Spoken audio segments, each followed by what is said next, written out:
The Dead Walk the Earth, Volume 1. Written by Luke Duffy.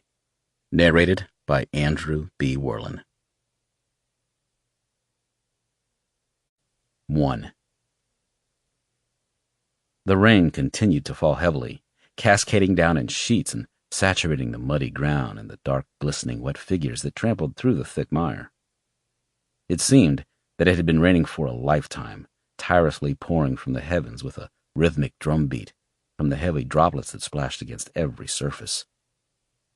The two soldiers stood at the high wall, staring out into the dark wasteland, squinting through the squalls that blew in from them in all directions, waterlogging their clothing and soaking through their bodies. Pushing back his hood, hearing the material crinkle in his hands and feeling the biting cold air and rain sweep across his bare skin, the larger of the two threw his head back, blinking up at the night sky as the cold water streamed across his face and down his neck in rivulets. He watched the dense clouds as they drifted by above him, billowing in their multiple shades of gray. "You have to love this country," he said loudly, in an attempt to be heard by the man standing next to him over the loud pitter-patter of the downpour. He stuck out his tongue and savored the icy water that splashed into his throat. "Even in the summer, it's as wet as a Tom Jones's groupie's knickers." "Does Tom Jones do many gigs these days?" "I saw an old CD of him being used to scrape some mildew from the back of a stove in the kitchen the other day. Does that count?" "I suppose we'll have to do." "Doesn't matter anyway," he said, throwing his hood back over his head and looking out into the inky blackness. "You see anything out there?" "Nothing, but I can still smell them," the smaller man sighed.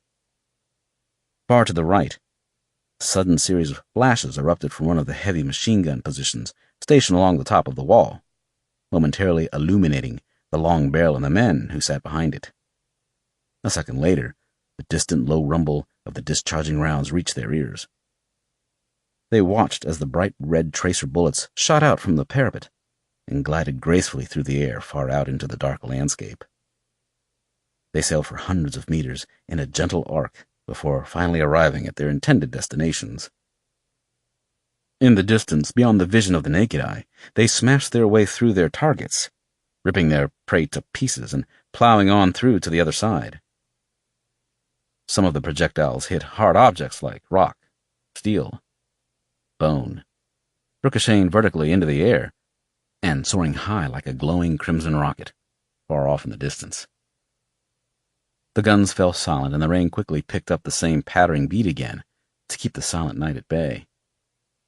"There must be millions of them out there," the large man grunted, and nodded thoughtfully, his eyes fixed on the blanket of darkness that stretched out far beyond the wall.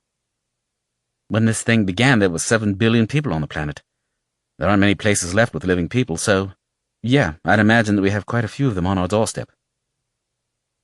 The wall had been built early on in the days when anarchy reigned, using the same type of construction method that the American Army had used in the early days of the Middle Eastern Wars. Mass-produced T-walls, made from thick slabs of high-grade reinforced concrete, were slotted together like giant toy building blocks, creating a 1-kilometer square impenetrable ring around the base. A second, much higher wall was then built inside of the first, with towers and defensive positions placed at regular intervals along it, and large, heavy plate steel gates built into the thick 6-meter-high pillars. Inside, a network of prefabricated cabins were placed into a strict floor plan to act as laboratories, operations centers, offices, kitchens, and living accommodations. Even during the early days of the chaos, when cities were being overrun and armies were wiped out, the plans had gone to lengths to make arrangements for a recreation room and even a gym. It was a template taken directly from one of the many forward operating bases that the Allies had used in Iraq and Afghanistan.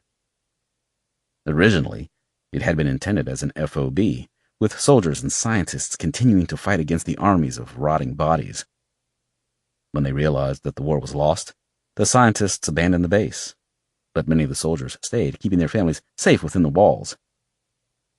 During the first years, a steady stream of refugees arrived at the island of life that held out amidst an ocean of death, adding to the growing community. Beyond the outer wall, for hundreds of meters, the barren wasteland was carpeted with barbed wire obstacles and deep ditches, saturated with anti-personnel mines and low wire entanglements that would snare anything that stumbled into the